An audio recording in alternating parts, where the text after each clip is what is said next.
Good evening students. Last video में हमने देखा था कि कैसे बोल्शेविक्स ने अपना जो इन्फ्लुएंस था वो पूरी तरह से पेट्रोग्रेड और मॉस्को एरिया में क्या कर लिया था, पूरा पावर उनका आ गया था। और जो प्रोविजनल गवर्नमेंट थी वो कहीं ना कहीं क्या हो गई थी, हेल्पलेस हो गई थी, उनको सरेंडर करना पड़ा था। अब हम लोग पढ़ेंगे नेक्स्ट टॉपिक में व्हाट चेंज आफ्टर अक्टूबर। तो अक्टूबर रिवॉल्यूशन जो 1917 था, जिसमें बोल्शेविक्स जो थी वो कहीं ना कहीं बहुत ज़्यादा इन्फ्लुएंस थी, बहुत ज़्यादा उसका पावर जो राइज हो गया था, उसके बाद क्या क्या चेंजेस आए थे वो हम इस टॉपिक में कवर अप करेंगे। The Bolsheviks were totally oppose to private property. जो प्राइवेट प्रॉपर्टी का कंसेप्ट था, बोल्शेविक्स उसके बिल्कुल अगेंस्ट में थे। Most industry and banks were nationalised in November 1917। नवंबर 1917 मतलब अक्टूबर 1917 के बाद नवंबर 1917 तक में मैक्सिमम बैंक्स वगैरह इंडस्ट्रीज़ जो थे वो क्या हो गए थे, नेशनलाइज्ड हो गए थे। नेशनलाइज मतलब अब उनका जो भी मैनेजमेंट होगा, जो भी देख रेख होगी उसकी, वो कौन करेगा, गवर्नमेंट करेगी। उस पर पूरा कंट्रोल किसका हो जाएगा, गवर्नमेंट का हो जाएगा। Government took over ownership and management. Land was declare social property. जो कि अब तक प्राइवेट प्रॉपर्टी थी उसको क्या कर दिया गया था, सोशल प्रॉपर्टी डिक्लेयर कर दिया गया था। Peasants were allowed to seize the land of the nobility. जो उनकी बहुत पहले से डिमांड थी कि जो लैंड है वो ट्रांसफ़र हो जाना चाहिए पीजेंट्स के पास। तो जो अब नोबिलिटी की जितनी भी ज़मीनें थी वो पीजेंट्स को उस पर क्या मिल गया था, पूरा राइट मिल गया था कि वो उन ज़मीनों को अपने नाम पे क्या कर सकते हैं, दोबारा से उसको रीडिस्ट्रीब्यूट कर सकते हैं। In cities Bolsheviks enforce the partition of large houses according to family requirements. Cities side में बोल्शेविक्स ने क्या किया, जो बड़े बड़े घर थे उनका पार्टीशन करा दिया और फैमिली रिक्वायरमेंट्स के हिसाब से उन्होंने उनको डिवीजन करा दिया। They ban the use of the old titles of aristocracy. Next change ये था कि जो पहले के टाइम में जो टाइटल्स वगैरह के यूज़ होता था उसके यूज़ को उन्होंने क्या कर दिया, बैन कर दिया। अब आप कोई भी एरिस्टोक्रेटिक टाइटल का यूज़ नहीं कर सकते हैं। To assert the change, new uniforms were designed for the army and officials following a clothing competition organized in 1918 when the Soviet hat Budonka was chosen.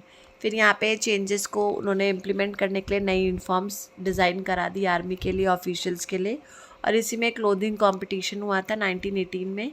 यहाँ पे जो सोवियत हैट था जिसको बोलते हैं बुजोनका, इसको क्या क्या था, एज अ क्लोथिंग कंपटीशन में सोवियत हैट को क्या किया गया था, सेलेक्ट किया गया था। तो आपको सोवियत हैट का नाम कम से कम इतना पता होना चाहिए कि अगर एमसीक्यूज़ में अगर ऑप्शन दिया है तो at least you can mark the correct name. ये क्लोथिंग कंपटीशन में किसको सिलेक्ट किया गया था, तो सोवियत हैट को क्या किया गया था, सेलेक्ट किया गया था। और कंपटीशन कब ऑर्गेनाइज हुआ था, 1918 में। और ये सब न्यू यूनिफॉर्म्स वगैरह जो डिज़ाइन की गई थी, ये सब चेंजेस को क्या करने के लिए किया था, एजर्ट करने के लिए यहाँ पे डिज़ाइन किया गया था। The Bolshevik party was renamed as the Russian communist party. और बोल्शेविक पार्टी का नाम रखा गया Russian communist party. In November 1917 the Bolsheviks conducted the elections to the constituent assembly but they fail to gain majority support.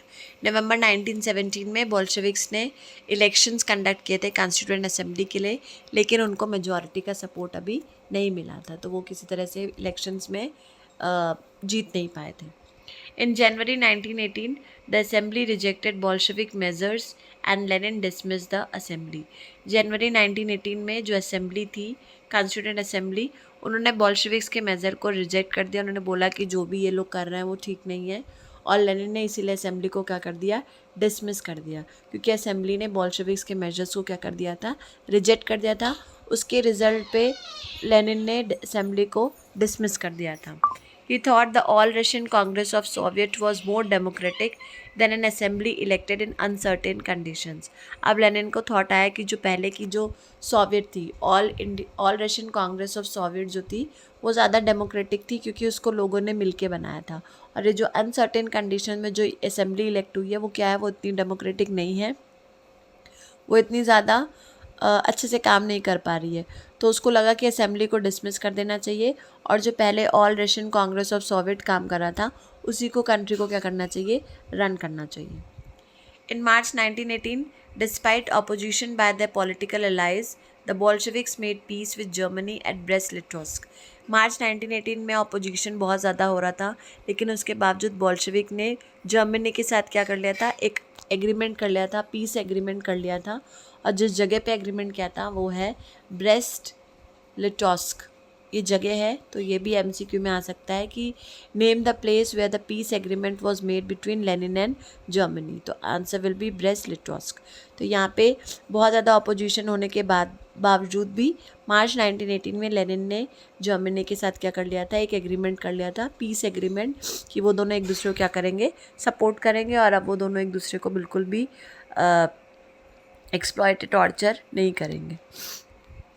In the years that followed, the Bolsheviks became the only party to participate in the elections to the All-Russian Congress of the Soviets, which became the parliament of the country. और फिर आने वाले सालों में In the years that followed, बॉल्शेविक्स एक अकेली party थी जिसने इलेक्शंस में क्या किया था, पार्टिसिपेट किया था। किसके इलेक्शंस थे? All Russian Congress of Soviets के इलेक्शंस थे। और इसमें सिर्फ और सिर्फ एक ही पार्टी थी जिन्होंने पार्टिसिपेट किया था, वो थी बॉल्शेविक्स की। और इसी वजह से उसको मेजॉरिटी मिल गई थी और ये कंट्री का क्या बन गया था, पार्लियामेंट बन गया था। Russia became a one party state. अब रशिया क्या बन गई थी, वन पार्टी स्टेट बन गई थी। और जो पार्टी यहाँ पे रूल कर रही थी वो कौन सी थी, बॉल्शेविक पार्टी थी। अब बहुत ज़्यादा मल्टी पार्टीज़ नहीं थी, अब ये क्या बन गया था, वन पार्टी स्टेट बन गया था। ट्रेड यूनियंस व केप्ट अंडर पार्टी कंट्रोल। अब जो ट्रेड यूनियंस पहले जो बैन वगैरह हट गया था, रेस्ट्रिक्शंस हट गई थी, अब उनको क्या किया, पार्टी के कंट्रोल में किया गया। क्या वो जो भी करेंगे वो पार्टी के अंडर रह के ही करेंगे। They can't do anything beyond the party. The secret police called the Cheka first and later OGPU and NKVD punished those who criticized the Bolsheviks. और एक सीक्रेट पुलिस बनाई गई थी। ये भी बहुत इंपॉर्टेंट पॉइंट है, एमसीक्यू में आ सकता है, कि जिसको पहले चेका बोलते थे, बाद में OGPU और NKVD के नाम से जानने लगे थे। ये सीक्रेट पुलिस थी। कोई भी अगर बॉल्शेविक्स को क्रिटिसाइज़ करता था, उसके मेजर्स को या उसके एक्शंस को, तो ये पुलिस जो थी उसको क्या करती थी, पनिश करती थी। तो नाम याद रखना है, पहले इसको चेका बोलते थे, चेका फर्स्ट, और बाद में उसको OGPU एंड NKVD के नाम से जानने लगे। Many young writers and artists rallied to the party because it stood for socialism and for change. बहुत सारे यंग आर्टिस्ट थे, बहुत सारे यंग राइटर्स थे, ये भी बॉल्शेविक की पार्टी को सपोर्ट कर रहे थे, क्योंकि बॉल्शेविक पार्टी का जो मिशन था सोशलिज्म का, कि एक ऐसी सोसाइटी क्रिएट करना जहाँ पे सबको इक्वली क्या मिलेगा, अपॉर्चुनिटीज़ मिलेंगी और एक नया चेंज लेकर आएंगे।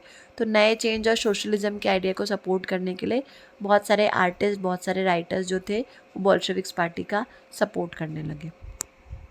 After October 1917 this led to experiments in the arts and architecture, but many become disillusioned because of the censorship the party encouraged. After 19 अक्टूबर 1917 के बाद बहुत ज़्यादा एक्सपेरिमेंट्स होने लगा था आर्ट और आर्किटेक्चर में भी, लेकिन धीरे धीरे पार्टी ने सेंसरशिप एनकरेज कर लिया, तो ये चीज़ें थोड़ी सी क्या हो गई थी, कम हो गई थी। तो इस टॉपिक पे भी हमने देखा कि बॉल्शेविक्स ने अपने पावर इस्टेब्लिश होने के बाद क्या क्या नए चेंजेस लेके आए थे। तो इस वीडियो में वो सारे चेंजेस हमने पढ़े थे, जिसमें सबसे इम्पॉर्टेंट था कि बैंक्स वगैरह नेशनलाइज्ड हो गए थे, ट्रेड यूनियंस को पार्टी के कंट्रोल में कर दिया गया था, बॉल्शेविक्स की पार्टी का नाम कम्युनिस्ट पार्टी रख दिया गया था, जितने भी राइटर्स थे वो लोग भी इनको सपोर्ट कर रहे थे because they were working towards the establishment of socialism and change लाना चाहते थे। फिर सीक्रेट पुलिस थी जिसको हम लोग पहले चेका बोलते थे, बाद में OGPU और NYKD के नाम से जाने लगे थे। जो भी क्रिटिसिज्म करता था बॉल्शेविक्स का वो उसको क्या करते थे, पनिश करते थे। और बाद में बॉल्शेविक्स ने इलेक्शन से पार्टिसिपेट किया था और वही अकेली पार्टी थी जिसने पार्टिसिपेट किया था, और वो फिर उस हिसाब से क्या बन गई थी, पार्लियामेंट बन गई थी। एंड उसी के बाद रशिया जो है वो वन पार्टी स्टेट क्या हो गई थी, डिक्लेयर हो गई थी। So this was the topic जो कि बहुत इंपॉर्टेंट है, क्वेश्चन आ जाता है डायरेक्ट कि what were the different changes brought after the revolution of October 1917। तो ये सारे पॉइंट्स को समराइज़ करके आंसर आप लोग अपना फ्रेम कर सकते हैं।